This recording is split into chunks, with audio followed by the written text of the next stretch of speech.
What is this thing?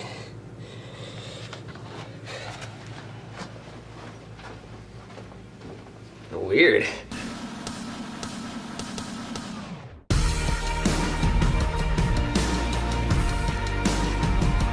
I do kind of need a new student ID. Just leaving the student card help desk. I might have lost my student ID card. Again, since I lose this card so much, even if I find another one, it'd be good to just have two of them. Free food! Student Association has free bagels, so I'm gonna eat one of those real fast because I can. Records. I was able to get my paper done, so I'm gonna go pick that up real fast. This is a copy. Thank you. Thank you. Got the papers. Back to work.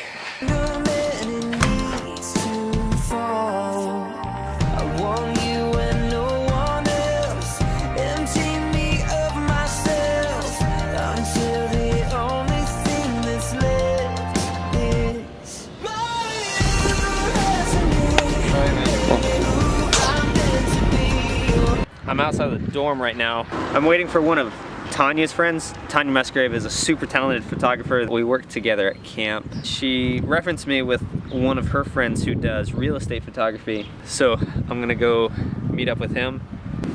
We're headed downtown to get a home shoot? Home shoot. What was your name? Jeremy. Jeremy. This is Jeremy. He's a pro, and I'm gonna ride along with him and get some tips.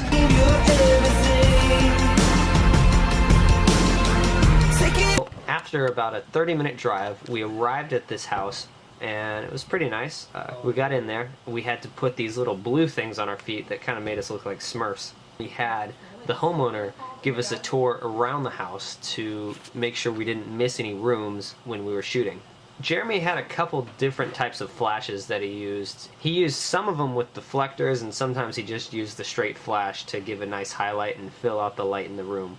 Jeremy was telling me one thing that's really important when you're doing home photography, especially when you don't have a video to showcase the house. It's important to kind of tell a story when doing it. So you kind of start out with the entryway and then work your way in a systematic order through the house so the person viewing the images can better understand the layout of the house. I think the biggest thing I learned is that it's really important to have even lighting throughout the entire room when you're doing home photography, because it gives the picture a nice look, and it allows you to see the full detail of everything in the room without having some places that you can see really well and other places that are really dark. So it's really important to have the lighting just right. Almost done. We just have to get the outside shots now.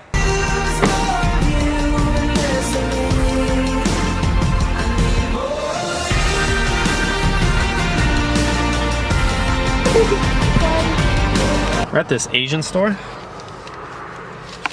and I got one of these. I don't know what it is, but I'm gonna try it.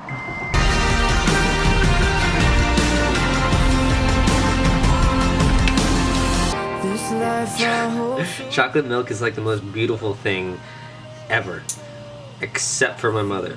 She's the most beautiful thing ever. Mother's a thing.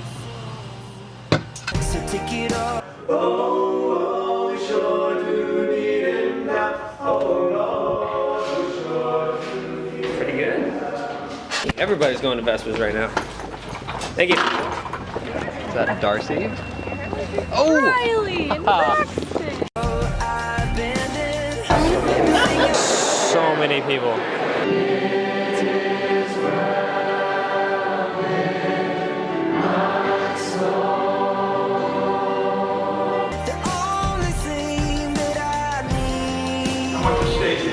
Vespers just got out. Good message. I liked it.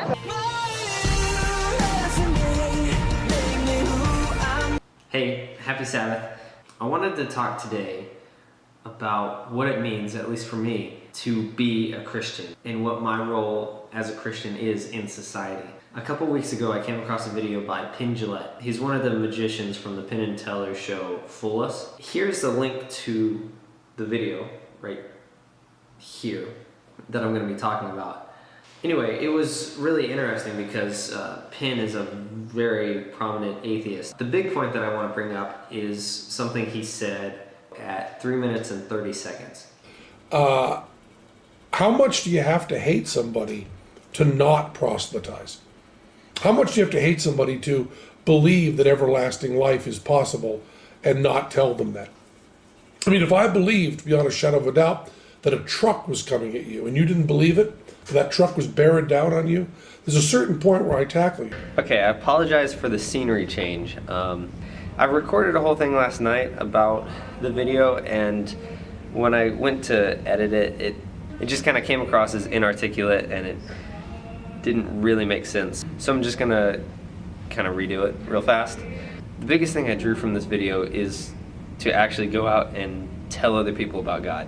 Penn has a really good point there, and we should go out and tell other people about God if we truly believe that. So this has kind of been something that I've accepted as a challenge to myself and something I challenge my friends to do. Tell other people about God. Don't be pushy about it, don't be annoying about it, but it's not that hard. When the opportunity arises, just be honest about it. If we're not doing that, then why are we here? So just tell people how Jesus has helped your life, and tell them that eternal salvation is possible, and that if they want to be part of it, all they have to do is accept Jesus. And if you haven't accepted Jesus, you should check that out because it's pretty fantastic. I would know because I did, and it's pretty great. Have a good day doing awesome stuff, which I'm sure you're doing.